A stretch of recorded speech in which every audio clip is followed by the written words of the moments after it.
Bismillahirrahmanirrahim. Assalamualaikum warahmatullahi wabarakatuh. Alhamdulillah. Wassalatu wassalamu ala rasulillah wa ala alihi wa sahbihi wa mawalah amma ba'd. Alhamdulillah.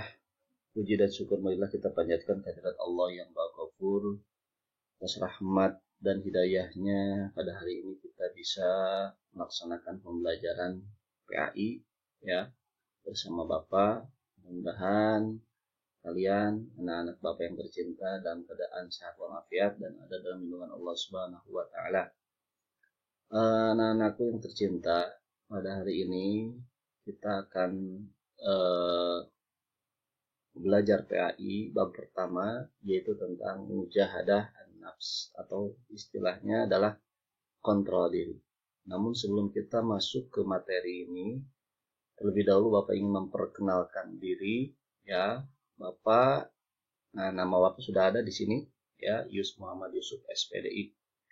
Insya Allah Bapak akan mengajar sharing tentang PAI, Pendidikan Agama Islam. Nah, apa saja yang akan kita pelajari pada bab ini ya? Langsung saja.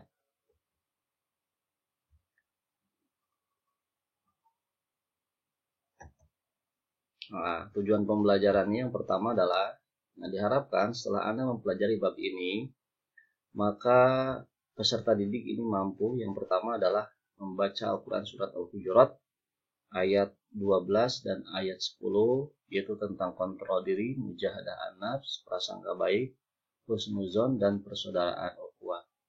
Jadi setelah Anda mempelajari bab ini, diharapkan Anda bisa membaca dan lancar membaca Al-Hujurat ayat 10 dan 12. Ya. Nah, yang kedua apa?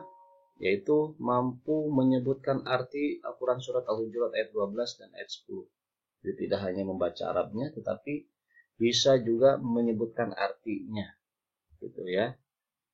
Yang ketiga yaitu menjelaskan makna isi Al-Quran Surat Al-Hujurat ayat 12 dan ayat 10.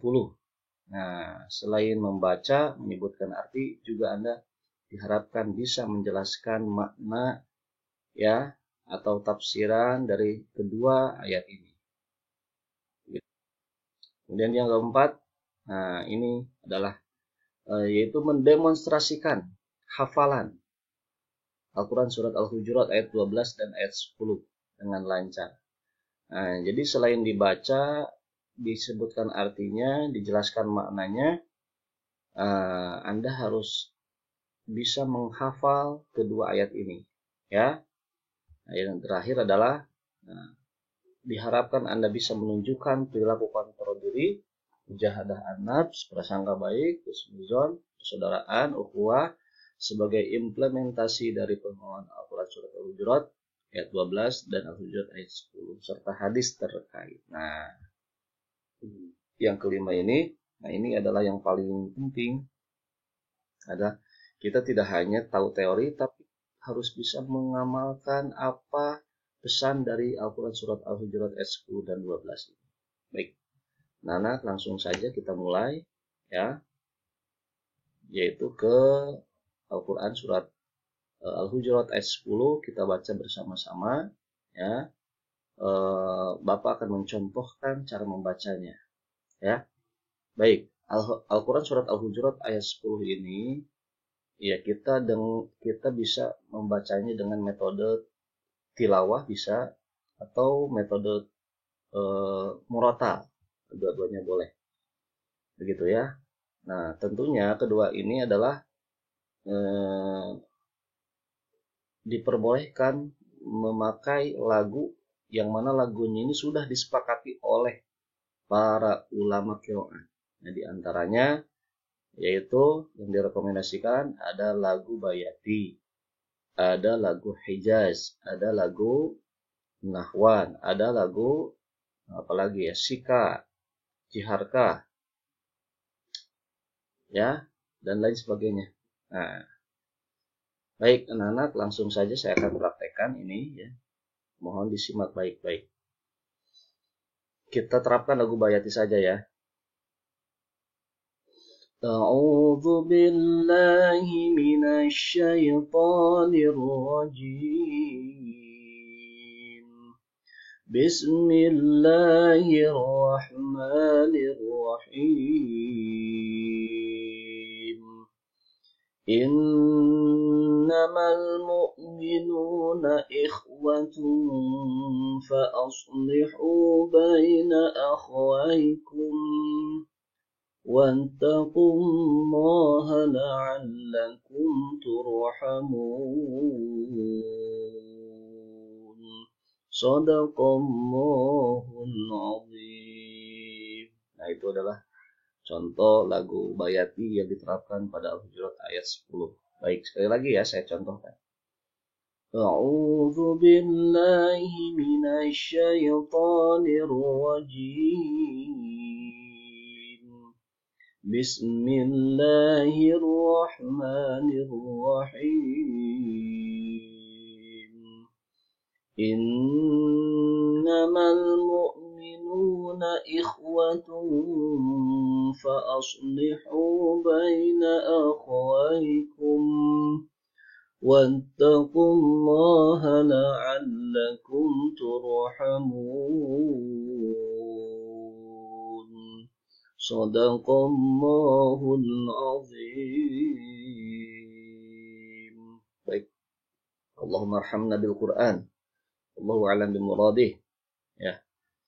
Yang artinya adalah sesungguhnya orang-orang mukmin itu bersaudara. Maka oleh karena itu, damaikanlah antara kedua saudaramu yang berselisih dan bertakwalah kepada Allah agar kamu mendapatkan rahmat.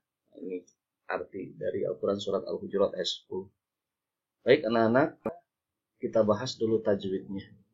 Ya, membaca Al-Quran tanpa tajwid yaitu bagaikan masak tanpa garam. Kira-kira enak tidak ya kalau masak tapi nggak pakai garam? Hambar ya. Oke, kita bahas dulu ya. Sebetulnya Bapak hanya mengulas saja. Pasti kalian ini sudah lebih tahu tentang hukum tajwid dan hukum bacaannya. A'udzubillahi minasyaitonirrajim. Bismillahirrahmanirrahim. Innama.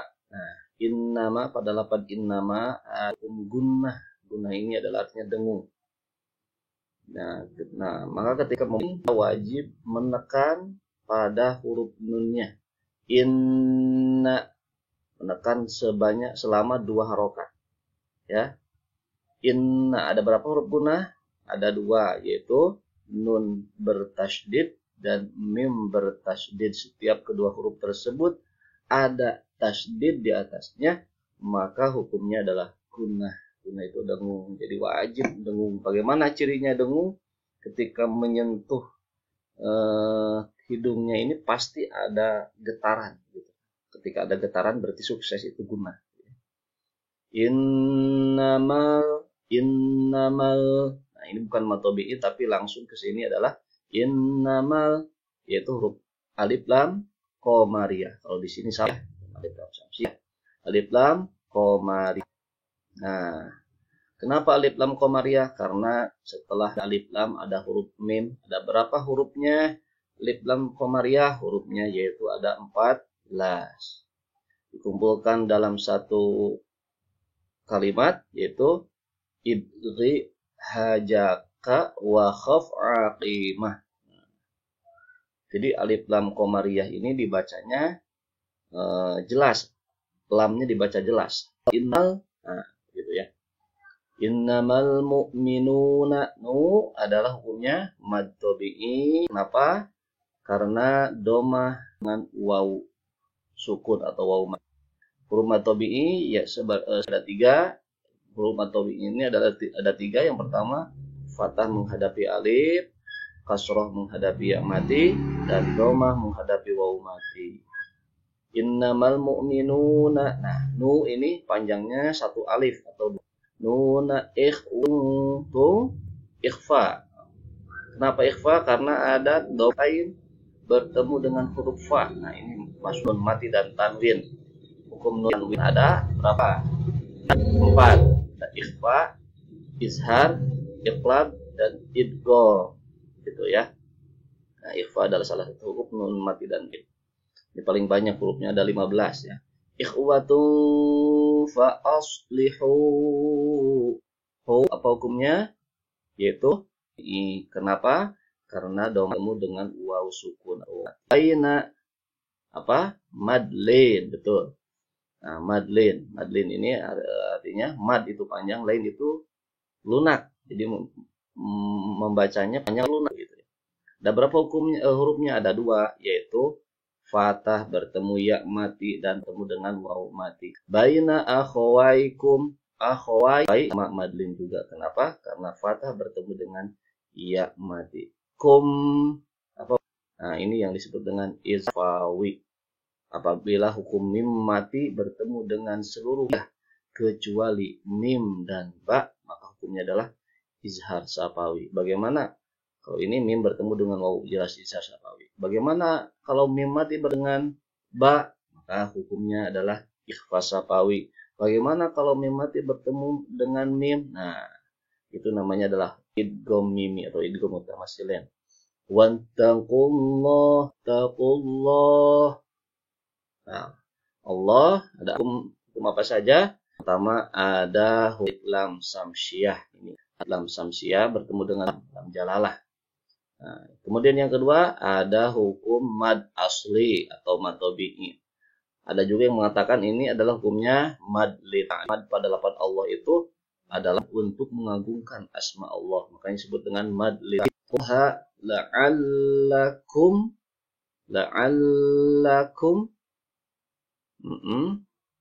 Kumnya apa? Yaitu izhar sapawi. Kenapa? Karena mim bertemu dengan huruf ta. Turhamun, mun, mad arid lisukun. Kenapa mad arid lisukun? Karena ada mad tabi'i bertemu dengan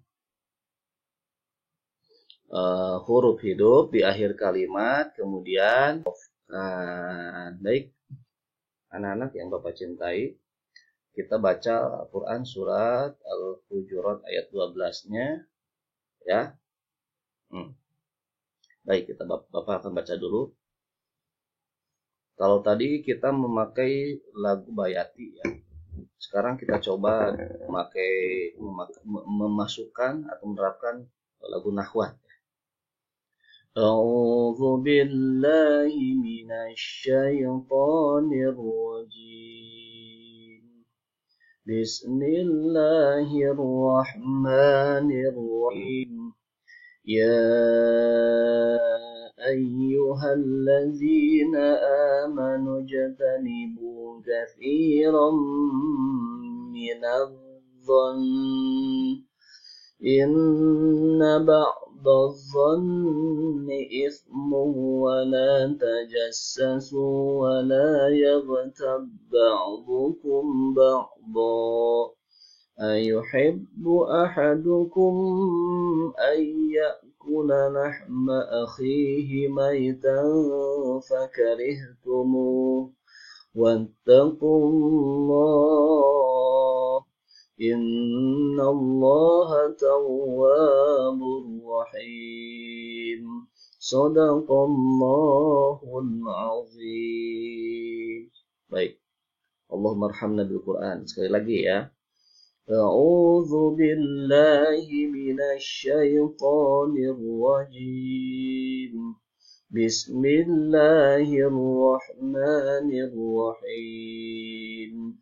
Ya ayyuhalladzina amanu jatanibu katsiran minadh-dhann inna ba'dadh-dhanni ithmun wa la tajassasu wa la yaghtab ba'dukum ba'dha ayuhibbu ahadukum ayyakula lahma akhihi maytan fakarihtumuh wattaqullaha innallaha tawwabur rahim. Shadaqallahul azim.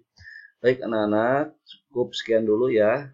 Untuk selanjutnya silahkan Anda pelajari cari tajwid ya pada kolom evaluasi di sini ya. Kemudian silahkan diisi.